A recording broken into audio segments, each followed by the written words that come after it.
আস্থা ভোটে জয়ী হলেন চম্পই সোরেন। সেই খবরই বিস্তারিতভাবে নজর রাখবো। এই মুহূর্তে আমরা ঝাড়খণ্ডের মুখ্যমন্ত্রী হিসেবে তিনি থাকলেন, কারণ আস্থা ভোট ছিল তার কাছে অগ্নি পরীক্ষার মতো।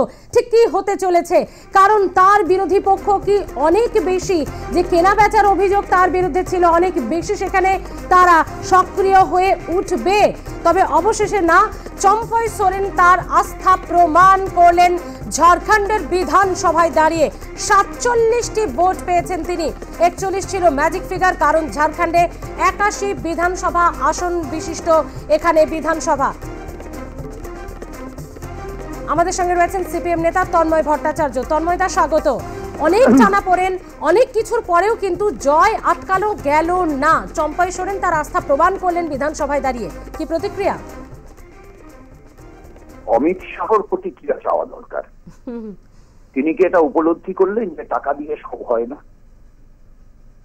টাকা দিয়ে একটা রাজ্যের রাজনীতিকে দখল করার যে নতুন ফর্মুলা মোদি, আম্বানি, আদানি, শাহ শুরু করেছেন, সেটা ঝাড়খণ্ডে ব্যর্থ হলো। ঝাড়খণ্ডের বিধায়কদের কুর্নিশ এবং যেভাবে হেমন্ত সোরেনকে গ্রেপ্তার করা হলো একদিনে, তার ছিটে ফোটাও তো পশ্চিমবাংলার ক্ষেত্রে দেখা যায় না। 1300 কোটি টাকা অভিষেক বন্দ্যোপাধ্যায়ের বলে সিবিআইডি জানিয়ে দিচ্ছে, টাকার উৎস তো জানাচ্ছে না। তাহলে বোঝাই যাচ্ছে যে রাজনৈতিক প্রতিহিংসা চরিতার্থ করাটাই কেন্দ্রীয় সরকারের উদ্দেশ্য, এবং সেই টার্গেটে চম্পই সোরেনের বা হেমন্ত সোরেনের পরে এবার হয়তো অরবিন্দ কেজরিওয়াল আসবেন, অন্য কেউ আসবেন। মুদ্রা কথা হচ্ছে যেন তেন প্রকারেণ গোটা ভারতবর্ষকে নিজেদের পায়ের তলায় আনার জন্য বিজেপি মরিয়া, সেই প্রয়াস ব্যর্থ হল ঝাড়খণ্ডে। তন্ময়দা, আমরা যদি একদম প্রেক্ষাপটটা দেখি, হেমন্ত সোরেনের গ্রেপ্তারের পরই রাজ্যপাল তাকে এই বিষয়টি একেবারে হস্তক্ষেপ করে তিনি পুরো বিষয়টিতে অগ্রণী ভূমিকা গ্রহণ করলেন। তার শপথ গ্রহণ, সেখানেও দুদিন। আস্থা ভোট, সেখানে শর্ট টাইম, মানে নীতিশ কুমারের সঙ্গে একই তো প্রেক্ষাপট। তাহলে নীতিশ কুমারের সঙ্গে কি অনেকখানি সেই প্রেক্ষাপটের সঙ্গে মিল থাকলেও সিদ্ধান্তে দুরকম হলো কেন? এই যে ট্রানজিশন পিরিয়ডটা, এটাকে কি তাহলে অন্য কাজে ব্যবহার করা হলো? হ্যাঁ, তারা চেষ্টা করছিলেন যে ঝাড়খণ্ডের বিধায়কদেরকে ঘোরানো যায় কিনা। তার জন্য বহু চেষ্টা হয়েছে, বহু অর্থের প্রলোভন দেওয়া হয়েছে, বহু মন্ত্রিত্বের প্রলোভন দেওয়া হয়েছে, কিন্তু এই সব কিছুই ব্যর্থ হয়েছে। কারণ এখনো ভারতবর্ষের জাতীয় রাজনীতিতে বিজেপি বিরোধিতার মূল সূত্রটা অক্ষুণ্ণ রাখতে পেরেছে হেমন্ত সোরেন এবং তার পার্টি। ধন্যবাদ তন্ময়দা, কথা বলার জন্য। সিপিএম নেতা তন্ময় ভট্টাচার্য ছিলেন আমাদের সঙ্গে। চম্পই সরকারের হলো সংখ্যাগরিষ্ঠতার প্রমাণ দিলেন চম্পই সোরেন। ভোট পেলেন 47টি। চম্পই সোরেনের সরকারের সংখ্যাগরিষ্ঠতা কার্যত আজ সকাল থেকেই কি হবে সেদিকে ঝাড়খণ্ডবাসী তাকিয়েছিল। শুক্রবারই এর আগে আপনারা জানেন যে মুখ্যমন্ত্রী হিসেবে শপথ নিয়েছেন চম্পই সোরেন। আস্থা ভোটে তাকে নির্দেশ দেওয়া হয়েছিল যে 10 দিনের মধ্যেই তা প্রমাণ করতে হবে। ঝাড়খণ্ডের বিধানসভায় আস্থা ভোটে সংখ্যাগরিষ্ঠতার প্রমাণ দিলেন মুখ্যমন্ত্রী চম্পই সোরেন। তারই মুখ্যমন্ত্রিত্ব বজায় থাকলো। তার পক্ষে 47টি ভোট পড়েছে, বিপক্ষে পড়েছে 29টি। আমাদের সঙ্গে রয়েছেন কংগ্রেস মুখপাত্র সৌম্য এইচ রায়। সৌম্যদা, ঝাড়খণ্ডের খবর শুনেছেন তো, আস্থা বজায় রাখলেন চম্পই সোরেন, কি বলবেন? এটা তো হওয়ারই ছিল। ওরা তো তালবাহানা করছিল যাতে হট স্টার্টিং করা যায়। নীতিশ কুমারকে শপথ গ্রহণ পদত্যাগ করা করছে সকালে, বিকেল বেলা শপথ গ্রহণ। চম্পই সোরেনকে সময় দিতে 5 ফেব্রুয়ারি করছেন একদম। কারণ ততক্ষণে কেনা বেচা শুরু করার চেষ্টা করেছিল, যেটা ঝাড়খণ্ডে করেছে, বিভিন্ন জায়গায় করেছে, মণিপুরে করেছে, গোয়াতে করেছে, কর্ণাটকে করেছে, মহারাষ্ট্রে করেছে। সেই চেষ্টা আমরা সতর্ক ছিলাম, করতে পারিনি। গণতন্ত্রের যেটা মন্দির, সেই রাজভবন, সেটাকেও বিজেপির কার্যালয়ে রূপান্তরিত করেছে। চক্রান্ত যতই করুক, গণতন্ত্র শেষ কথা বলবে, সংখ্যা শেষ কথা বলবে। আচ্ছা, 2024 সালের আগে এটাও কি তাহলে একটা বড় জয়, মানে অনেকটা বেশি আত্মবিশ্বাস? এটা তো আমাদের নাম্বার ছিল, বিজেপির কোনো অবস্থাতেই নাম্বার ছিল না। তো বিজেপি তবুও সাম দাম দণ্ডভেদ টাকা পয়সা দিয়ে চেষ্টা করেছিল, তো পারেনি। তো চেষ্টা তো করতেই পারে, এরা তো সবসময় বসে থাকে কিভাবে কোন সরকারের জিতে হোক না জিতে হোক, পেছনের দরজা দিয়ে হোক, কম্পার্টমেন্টালে পাস করে হোক, সরকারে বসাটাই আসল উদ্দেশ্য। ধন্যবাদ। হ্যাঁ হ্যাঁ, ধন্যবাদ। ঝাড়খণ্ডে জেএনএম, কংগ্রেস, আরজেডি জোটের মোট বিধায়ক সংখ্যা 47। এছাড়া বিজেপির 25 জন, অল ঝাড়খণ্ড স্টুডেন্টস ইউনিয়নের 3 জন, এনসিপি এবং সিপিআইএমএল 1 জন করে বিধায়ক রয়েছেন। সিপিআইএমএল এর সমর্থনে রয়েছে শাসক জোটের পক্ষ। 3 জন নির্দল বিধায়ক রয়েছেন ঝাড়খণ্ড বিধানসভায়। সব মিলিয়ে আস্থা ভোট কোথাও একটা গিয়ে টানাপোড়েন ছিল, কারণ হর্স ট্রেডিং বারবার যেটা এই জোটের তরফ থেকে অভিযোগ করা হচ্ছে, বিজেপি যেটা চেষ্টা করছে বলে অভিযোগ ছিল এই জোটের, অবশেষে কোনো ঘোড়া কেনাবেচায় যে সক্ষম হলো না বিজেপি, এমনটাই মত কংগ্রেস এবং সিপিএম নেতাদের। যে জোট ঝাড়খণ্ডে মানুষের আস্থা অর্জন করেছে আগামী দিনে তারাই এই সরকার চালিয়ে যাবে, কিন্তু 2024-এর আগে বিজেপি এই বিষয়টিকে কিভাবে নেয় সেটা এখন দেখার। 3 জন নির্দল বিধায়কও রয়েছেন ঝাড়খণ্ডে বিধানসভায়। অনেকটা আশঙ্কা ছিল এই 3 জন নির্দল বিধায়ক কোথাও গিয়ে কি টানাপোড়েন তৈরি করতে পারেন না, কোনো রকম নয়, একবারে 47 বিধায়কের 47 জনই সোরেনের পক্ষেই রয়েছেন, ফলে 41 ছিল ম্যাজিক ফিগার 81 আসনের ঝাড়খণ্ড বিধানসভায়। ম্যাজিক ফিগারের অনেক বেশি, 6টি বেশি ভোট পেয়ে 47 আসনে এই মুহূর্তে আস্থা ভোটে জয়ী হয়েছেন চম্পয় সোরেন। সোমবার ঝাড়খণ্ড বিধানসভা স্পিকার আস্থা ভোট গ্রহণ করেন। যারা মুখ্যমন্ত্রী চম্পয়ের সমর্থনে রয়েছেন প্রথমে তাদেরকে দাঁড়িয়ে আস্থা ভোটে অংশগ্রহণ করতে বলা হয়। 47 বিধায়কই তখন দাঁড়িয়েছিলেন, অর্থাৎ অনেক বেশি আত্মবিশ্বাস পায় এই জোট।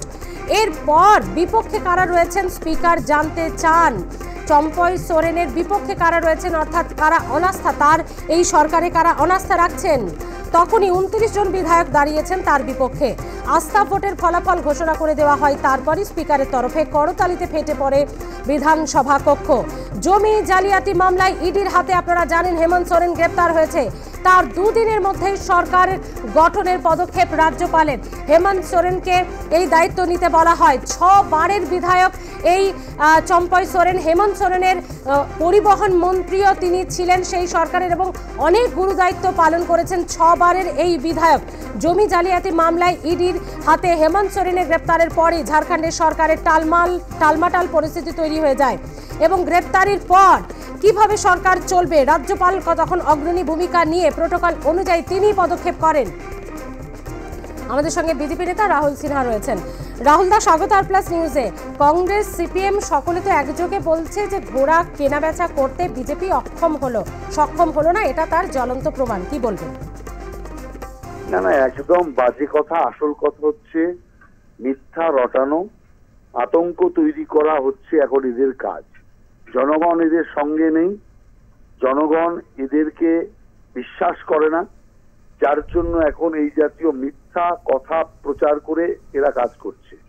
হর্স ট্রেডিং এর কাজ কংগ্রেস এতদিন এই দেশে করে এসছে, সূত্রপাতও করেছে কংগ্রেস। সেই কারণে কংগ্রেস বড় বড় কথা বলছে, কারণ ওরাই এই সমস্ত পয়সা দিয়ে বিধায়ক সাংসদ কেনাবেচার কাজ আর ঘুষ যে দিয়েছিল কংগ্রেস নরসিমা সরকার, তো হাতে না হাতে ধরা পড়েছে, তারা জেলও খেটেছে। আর এই ঝাড়খণ্ডের লোকদেরই, ঝাড়খণ্ডের সাংসদদেরই ঘুষ দিয়েছিল। অতএব সেই কারণে আমি মনে করি ওরা এই জাতীয় রাজনীতি করে বলে নিজেদের আয়না দিয়ে দেখে, ভাবে সবাই একই রকম। অতএব আমরা গণতন্ত্রকে শ্রদ্ধা করি, গণতন্ত্রে যেটা হবে সেটাকেই আমরা মেনে। ধন্যবাদ রাহুল দা। হেমন্ত সোরেন আপাতত ইডি হেফাজতে রয়েছে। জমি কেলেঙ্কারি সহ বেশ কিছু অভিযোগ রয়েছে তার বিরুদ্ধে, আপনারা জানেন। সেখান থেকে রাঁচির আদালতে আস্থা ভোটে অংশ নেওয়ার আবেদন জানিয়েছিলেন প্রাক্তন মুখ্যমন্ত্রী, তাকে অনুমতিও দেওয়া হয়। এরপর আজ বিধানসভায় গিয়ে আস্থা ভোটের আগে দীর্ঘ ভাষণ দেন হেমন্ত। ভাষণে লোকসভা নির্বাচনের আগে ঝাড়খণ্ডের জনগণ নির্বাচিত সরকারকে ফেলে দেওয়ার চেষ্টার অভিযোগ করেছেন তিনি বিজেপির বিরুদ্ধে। এমনকি জানান এই চক্রান্তে হাত আছে রাজভবনেরও, অর্থাৎ রাজ্যপালের বিরুদ্ধেও হেমন্ত সোরেন বক্তব্য রেখেছেন। বিধানসভায় ভাষণ দেন নতুন মুখ্যমন্ত্রী চম্পয় সোরেনও। এবং চম্পয় সোরেন মুখ্যমন্ত্রী পদে শপথ গ্রহণের দিনেই শুক্রবার রাতে ঝাড়খণ্ডের শাসক জোটের 37 জন বিধায়ককে রাঁচি থেকে হায়দ্রাবাদ বিমানে তুলে দেওয়া হয়েছিল। সেখানে রিসর্টে ছিলেন এই বিধায়করা। পরে রবিবার আবার রাঁচি ফিরে এসে আস্থা ভোটে অংশ নিলেন তারা। কোনো বিধায়কই বিরোধিতা করেননি। 47-এর 47ই তার পক্ষেই ভোট পড়েছে। ঝাড়খণ্ডের বিজেপি বিরোধী শিবিরের অনেক নেতাই সরকারের এই টালমাটাল পরিস্থিতির বিধায়ক কেনাবেচায় আশঙ্কা করেছিলেন। 3 জন নির্দল বিধায়কও রয়েছেন। অতীতে যে অভিযোগ ছিল উত্তরাখণ্ড, অরুণাচল, কর্ণাটক কিংবা মধ্যপ্রদেশ, মহারাষ্ট্রের মতো রাজ্যের ক্ষেত্রে বিরোধীদের একাংশের আশঙ্কা ছিল আস্থা ভোটের আগে কি তাহলে আবারও সেই পাশা বদল, বিধায়ক কেনাবেচা হয়ে যাবে এবং তারপরই চিত্রনাট্য দাঁড়াবে অন্যরকম। কিন্তু না, সেই আশঙ্কা বাস্তবে সত্যি হয়নি। সেই ভয় থেকে বিধায়কদের ভিন রাজ্যে পাঠিয়ে দেওয়া হয়েছিল, কিন্তু কার্যক্ষেত্রে তেমন কোনো সমস্যা দেখা গেল না। সমর্থন 47 সমর্থন নিয়েই 47টি ভোট পেয়েই আজ আস্থা রাখলেন। আস্থা ভোটে মুখ্যমন্ত্রী চম্পয় সোরেন। আস্থা ভোটে চম্পয়ের পক্ষে ভোট পড়ল 47, বিপক্ষে গেল 29টি ভোট। ঝাড়খণ্ডে বিধানসভায় আস্থা ভোটে সংখ্যাগরিষ্ঠতার প্রমাণ দিলেন। তাকে 10 দিনের মধ্যে সংখ্যাগরিষ্ঠতার প্রমাণ দিতে বলা হয়েছিল।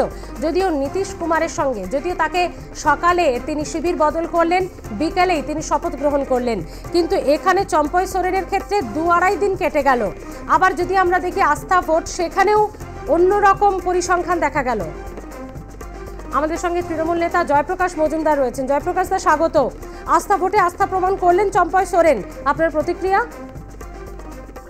আমার প্রতিক্রিয়া এটাই যে সারা ভারতে ওই পেছনের দরজা দিয়ে শাসন ক্ষমতা দখলের, গণতন্ত্রকে নষ্ট করা, লোকতন্ত্রকে ধূলিসাৎ করে দেওয়ার যে অসম্ভব একটা প্রবণতা এই বিজেপি সরকার দেখাচ্ছে, কেন্দ্রের বিজেপি সরকার এবং বিজেপি দল ভারতের লোকতন্ত্রকে ধ্বংস করে দেওয়ার চেষ্টা করছে, সেটাকে আবার চেষ্টা তো করেছিল, কিন্তু চ্যালেঞ্জ জানিয়ে হেমন্ত সোরেনকে গ্রেপ্তার করে ভেবেছিল ভেঙে দেব সরকার। সেখানে চম্পয় সোরেন লড়াই করে তিনি আস্থা অর্জন করেছেন।